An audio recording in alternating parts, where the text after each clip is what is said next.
आइए, आलोक online class में आपका स्वागत है। देखिए, आज हम मंगलम पाठ का बता रहे हैं, पूरा ऑब्जेक्टिव बता रहे हैं। एग्जाम में 100 में 100 नंबर अगर आपको लाना है, इस पाठ से सारा ऑब्जेक्टिव बनाना है, तो ये वीडियो को आप पूरा वॉचिंग कीजिए। हम 100% गारंटी लेते हैं आपका ऑब्जेक्टिव जो जो पूछा जाएगा सो पूरा यहीं से ही पूछा जाएगा, यही क्वेश्चन से। ठीक है, देखिए रीतस पाठ का क्या पद का अर्थ क्या है? सत्य है। रीतस्य पाठ का अर्थ क्या है? सत्य है। सत्यस्य मुख केन पातेन अभितम, सत्य का मुंह किस पात्र से ढका है? तो ये सोने से ढका है। सत्यस्य मुखन केन पात्रेन अपहितम, सत्य का मुंह किस पात्र से ढका है? तो ये सोने से क्या है? ढका है। जीवों के शरीर रूप में क्या छुपी है? तो जीवों के शरीर रूप में आत्मा छुपी है। जीवों के शरीर रूपी में क्या छुपी हुई है? आत्मा छुपी है। यथानंद स्नान दमना डैश पुरुष मुतेसी दिव्यंग, या पद्मास किस उपनिषद का है? तो ये किस उस उपनिषद का है? मुंडकोपनिषद का है। मुंडकोपनिषद का है। ठीक है, आइए आप ये पूरा वीडियो देखिए। ठीक है, आइए अगला आपको क्वेश्चन है केन पंथा वित्तो देवायना, मतलब देवयान का मार्ग किससे प्रस्त है? ये किससे है? सत्य से है। केन पंथा वित्तो देवयान, यानी देवयान का मार्ग किससे प्रस्त है? ये सत्य है। अत्ययन पद का अर्थ है क्या है? पार कर जाता है, पार कर जाता है। अत्येति पद का अर्थ है पार कर जाता है। ठीक है, अगला क्वेश्चन देखिए। अगला क्वेश्चन क्या है? देखिए, स्वर्णमय पात्र से किसका मुंह ढका हुआ है? यानी स्वर्णमय पात्र से सत्य का मुंह ढका हुआ है। स्वर्णमय पात्र से सत्य का मुंह ढका हुआ है। ठीक है, आइए अगला क्वेश्चन है अनोर्नियान दाइस महियान पदयांश के रिक्त स्थान में कौन सा होगा? ये क्या होगा? महतो होगा। ठीक है, आइए अरोनियान डैश महियान पदयांश के रिक्त स्थान में क्या होगा? महतो होगा। छोटे से भी छोटा और बड़े से भी बड़ा, इसका क्या है? आत्मा है। छोटे से भी छोटा और बड़े से भी बड़ा, यानी क्या है? ये आत्मा है। आइए आगे देखिए, नदियां समुद्र में कैसे मिलती है? तो नदियां समुद्र में नाम और रूप को क्या है? छोड़कर मिलती है। नदियां समुद्र में कैसे मिलती है? नाम और रूप को छोड़कर मिलती है। मंगलम पाठ का प्रथम मंत्र किस उपनिषद से लिया गया है? तो मंगलम पाठ का प्रथम जो है उपन्यास ईश्वर से पद से लिया गया है। ठीक है, मंगलम पाठ का प्रथम मंत्र किस उपनिषद से लिया गया है? ईशावास्योपनिषद से लिया गया है। ठीक है, अगला है मंगलम पाठ में कैसे मंत्र संकलित है? तो मंगलम पाठ में पद्यात्मक मंत्र संकलित है। मंगलम पाठ में कैसा मंत्र है? पद्यात्मक मंत्र क्या है संकलित है। मंगलम पाठ रचिता कः अस्ति, मतलब मंगलम पाठ का रचिता कौन है? तो मंगलम पाठ का रचिता कौन है? तो महर्षि वेद व्यास है। ठीक है, यह संपूर्ण संसार किसके द्वारा अनुशासित है? यह संपूर्ण संसार जो है परमात्मा के द्वारा क्या है? अनुशासित है।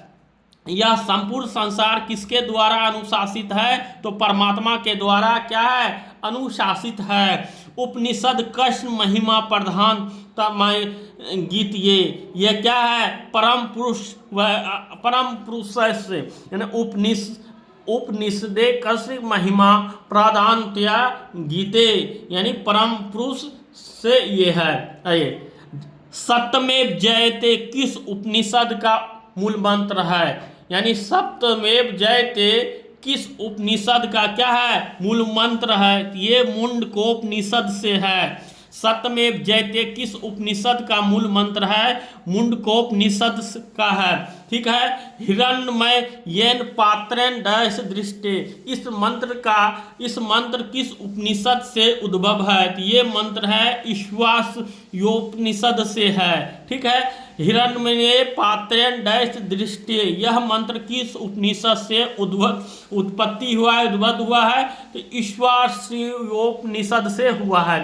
ठीक है, आइए अगला क्या है देखिए, मंगलम पाठ में कुल कितने मंत्र हैं? तो मंगलम पाठ में कुल 5 मंत्र हैं। मंगलम पाठ में कुल कितने मंत्र हैं? तो मंगलम पाठ में कुल 5 मंत्र है। सत का मुंह किस पात्र से ढका हुआ है? तो सत का मुंह जो है हिरण्मय पात्र से ढका हुआ है। सत का मुंह किस पात्र से ढका हुआ है? तो सत का मुंह हिरण्मय पात्र से क्या है ढका है? अन्यो अन्यांक को यानी ब्रह्मा, अन्यो अन्यान कह यानी ब्रह्मा।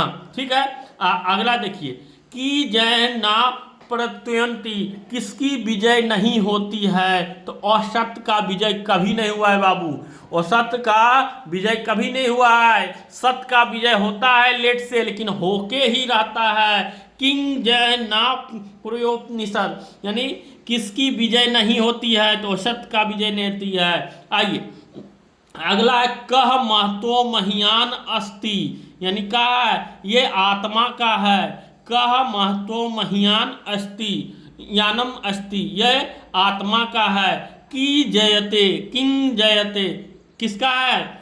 सत्यम का जीत होता है, किंग जयते। ठीक है, यथा डैश स्नादमान समुद्रे, क्या होता है? नदः, यथा डैश स्नादमान मन समुद्रे नस्ते, तमेम डैश मृत्युए मृत, या क्या था? विदित्वा, तमेम डैश मृत्युए यानी विदित्वा। ठीक है, अगला है, ब्रह्मा मुख केन आच्छदिति, क्या है?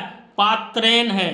ब्राह्मणा मूर्ख केन आच्छदिति, यह क्या है? पात्र है। मंगलम पाठ कहाँ से संकलित है? तो ये आगे देखिए, मंगलम पाठ कहाँ से संकलित है? तो मंगलम पाठ उपनिषद से संकलित है। मंगलम पाठ कहाँ से संकलित है? उपनिषद से क्या है? संकलित है। आइए आगे आप देखिए, यहीं से आपको सारा ऑब्जेक्टिव हम बता रहे हैं, सारा क्वेश्चन आपको यहीं से आएगा।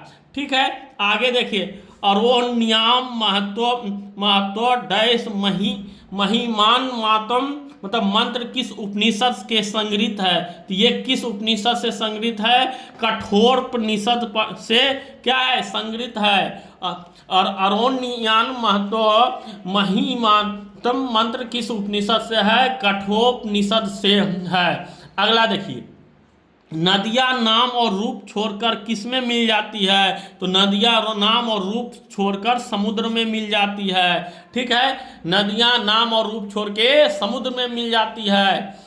आइए, महान से भी महान क्या है? आत्मा है। महान से भी महान क्या है? आत्मा है। आगे देखिए, महान से भी महान आत्मा है। देव मार्ग का विस्तार होता है, देव मार्ग का विस्तार सत्य से होता है। देव मार्ग का विस्तार होता है सत्य से। ठीक है, आगे देखिए, वेदांत हेमंत पुरुषम डैश विदित, यह मंत्र किस उपनिषद से लिया गया है? तो यह मंत्र जो है श्वेतांबरोपनिषद से लिया गया है। ठीक है, सर्वत्र परम पुरुष परमात्मा का डैश किया गया है? तो ये गुणगान किया गया है। सर्वत्र परम पुरुष परमात्मा का डैश किया गया है, ये गुणगान किया गया है। ठीक है, आगे देखिए, आप्त काम ऋषिगण किसके निकट पहुंचे? तो ये सत्य के निकट पहुंचे। आप्त काम ऋषिगण किसके निकट पहुंचे? तो ये सत्य के निकट क्या है? पहुंचे हैं। आगे देखिए, कौन अपने नाम और रूप छोड़ के विमुक्त हो जाती है?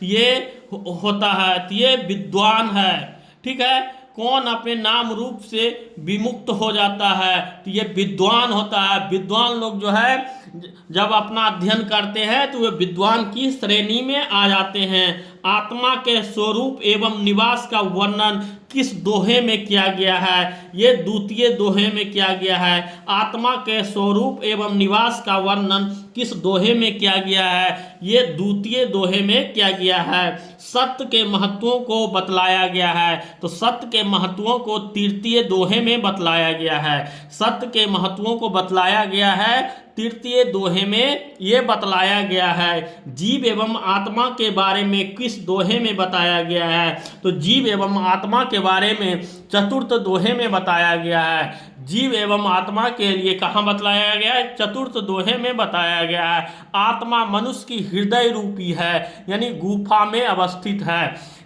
आत्मा मनुष्य के हृदय रूप में क्या है? अवस्थित है, यानी ये कहाँ है? गुफा में अवस्थित है। ठीक है, आप हमारे चैनल को लाइक, शेयर एवं सब्सक्राइब कर दीजिए। जितने भाइयों के पास है सबके पास हमारे चैनल को भेज दीजिए और थोड़ा आप सपोर्ट कीजिए। आपको और विस्तार से और अच्छी तरह से बेहतर से पढ़ाया जाएगा, बेहतर से बेहतर। Thank you. जय हिंद, जय भारत।